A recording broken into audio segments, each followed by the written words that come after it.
Hey, how are you doing today? My name is Ben. I'm with the USA College of Nursing, and I'll be performing a wet to dry dressing change for you today. All I'm doing right now is verifying my hospital order and hospital policy for the procedure. Okay. And so I've gathered all of my materials here for the procedure, but before we start, I'm going to perform hand hygiene. Here. And so I'm gonna just turn on the sink and adjust it to a warm setting. Okay. Alright. And so I'm gonna wet my hands and apply 3 to 5 milliliters of antiseptic bacterial soap. And I'm going to wash each surface of my hand 5 times each.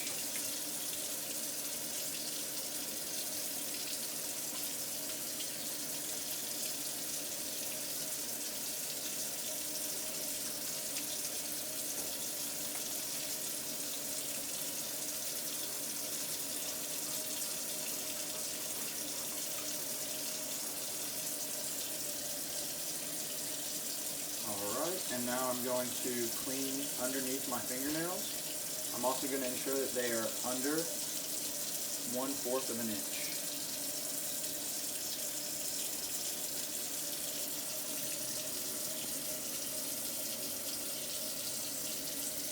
Alright. Now I'm going to thoroughly rinse my hands, making sure not to touch the sides of the sink or anything else. Alright.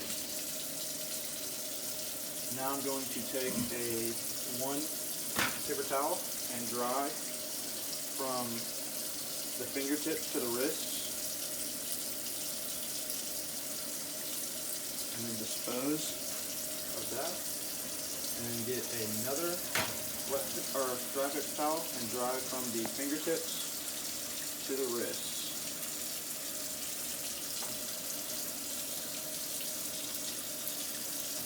Dispose of that. Lastly, I'm going to take one more paper towel and turn off the sink. And then 2 reasons for using hand hygiene with antibacterial soap would be if you visibly soiled your hands with bodily fluids, or if you come in contact with something like C. diff or MRSA. 2 reasons to use antiseptic hand rub would be if your hands are not visibly soiled, but you have come in contact with a patient, or if you have come in contact with an inanimate object. Okay. And so now I'm going to, can you state your name and medical record number for me, please? Jaguar J. Jones, 417-6352. Awesome. And I do see that you have an allergy to penicillin. Is there anything else that I need to know about? No. Awesome. Okay. And so now I'm going to reposition my trash can to a good working distance, and I'm going to perform hand hygiene again. Okay, and now I'm going to raise the patient bed and lower the side rail, and then I'm going to position the patient for comfort, and then after I've done this, I'm going to apply my clean gloves and goggles.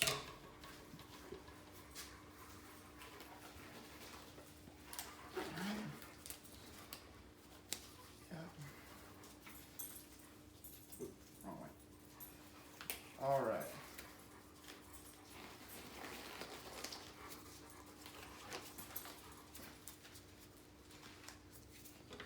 Okay. Now I am going to expose the dressing by pulling up the patient's gown and then pulling out or pulling down the patient bed sheet. I'm doing this so that I have ample room to work, and also in doing this, I'm also trying to provide as much patient privacy as I can. Now I'm going to remove the dressing from pulling the tape towards the wound, and when I do get this bandage freed, I'm going to remove it away from the patient.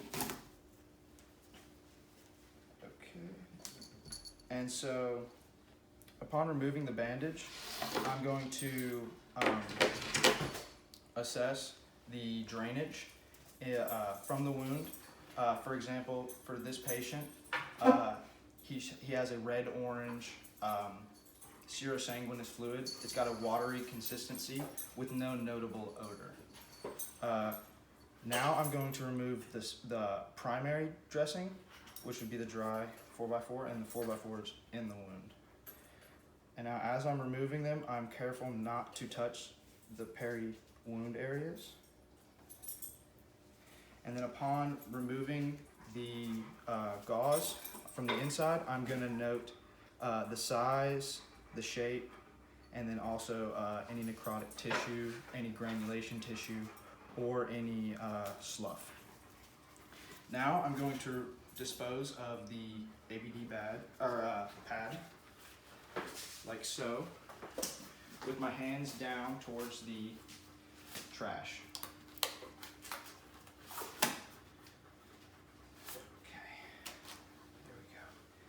And now, I'm going to open my sterile dressing change tray away from my body and making sure that my arm does not cross over the sterile basin. Now I'm going to carefully remove my sterile field and place it like so.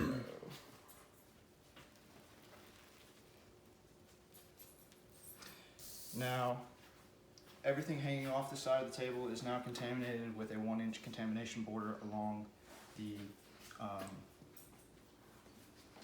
field. And then I'm going to pour my dressing, or my gauze. And then also I'm going to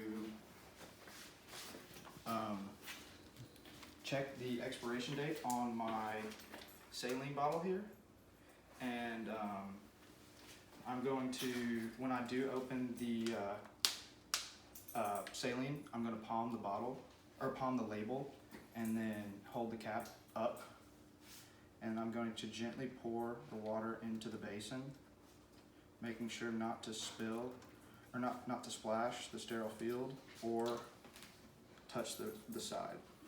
Okay, and now I'm going to set this to the side, making sure not to turn my back on the sterile field. Okay, and now I'm going to don my sterile gloves.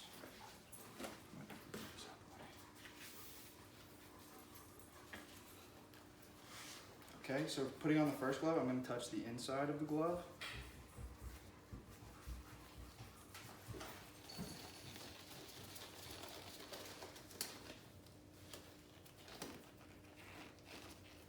And then for the second glove, I'm going to be using my gloved hand to touch the outside.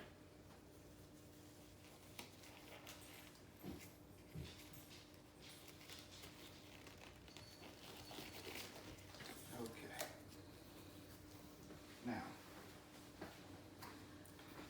Now I'm going to organize my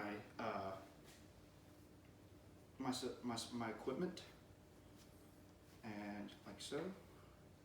And now I'm going to place my 4x4 gauze into the sterile basin, making sure not to touch any of the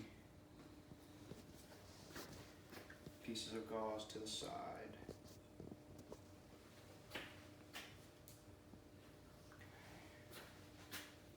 Three.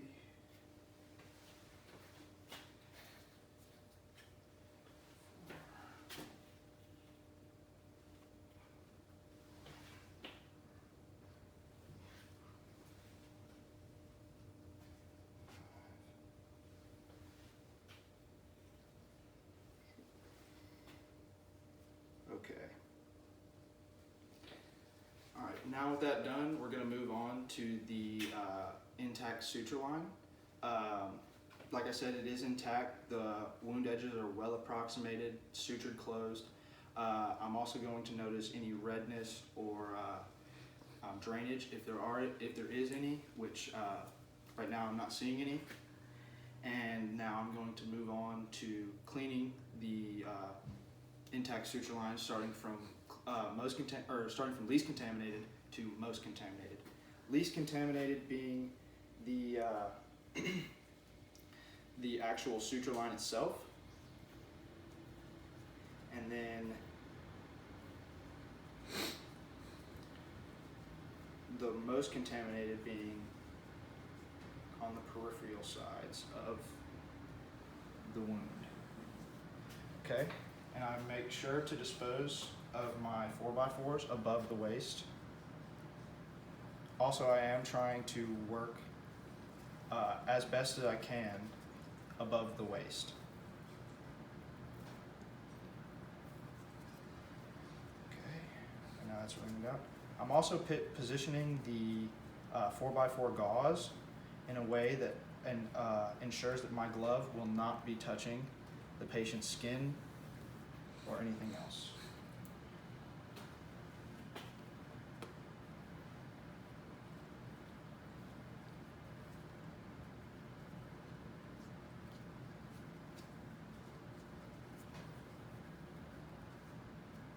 Is that two? No. Okay.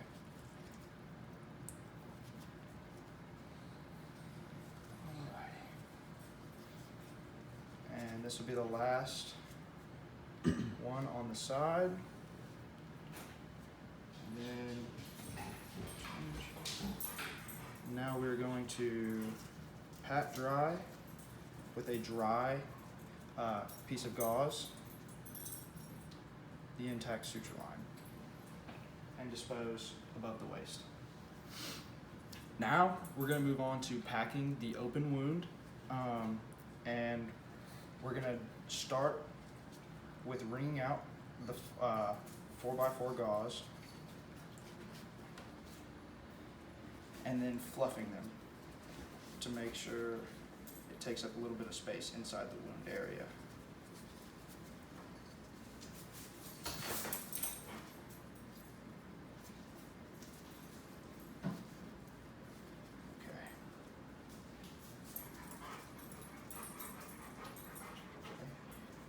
And I'm very careful right here to make sure that I'm not touching the peripheral wound area.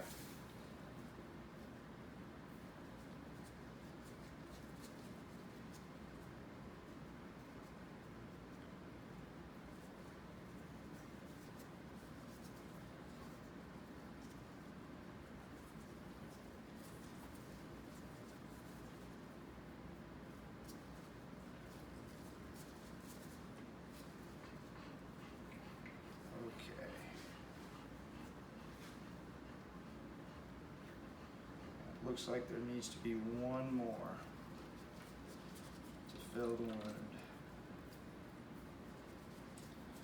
Okay.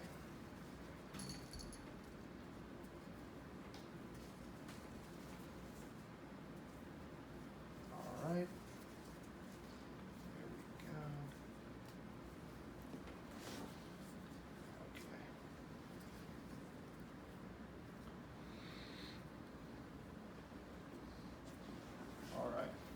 And now we're going to take a dry 4x4 gauze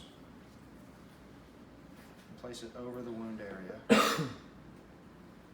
After that, we're going to take our sterile ABD pad and we are going to place it over the sterile 4x4 gauze. Now I'm going to remove my sterile gloves, going glove to glove and skin to skin.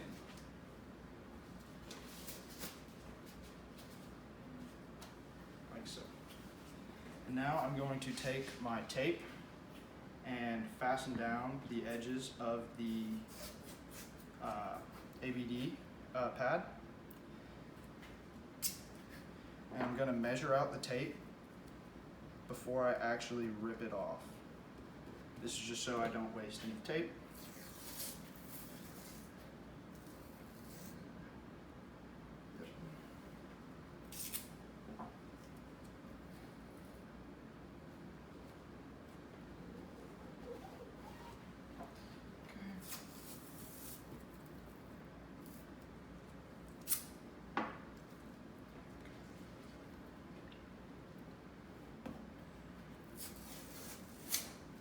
piece.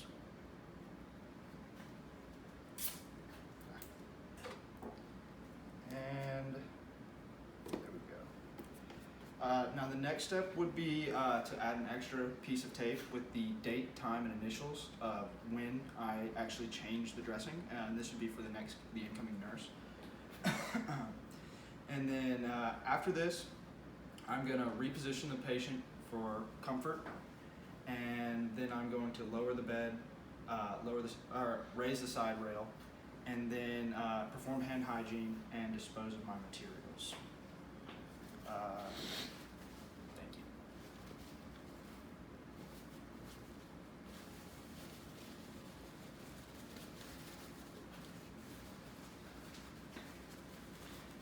And actually, before I go, or actually when I would go, I would actually state the documentation points for the actual wound, well, the open wound, the intact suture line, and then patient. But starting with the open wound, the drainage, as I said earlier, was red, orangey red, serosanguinous, watery, with no odor, no noticeable odor.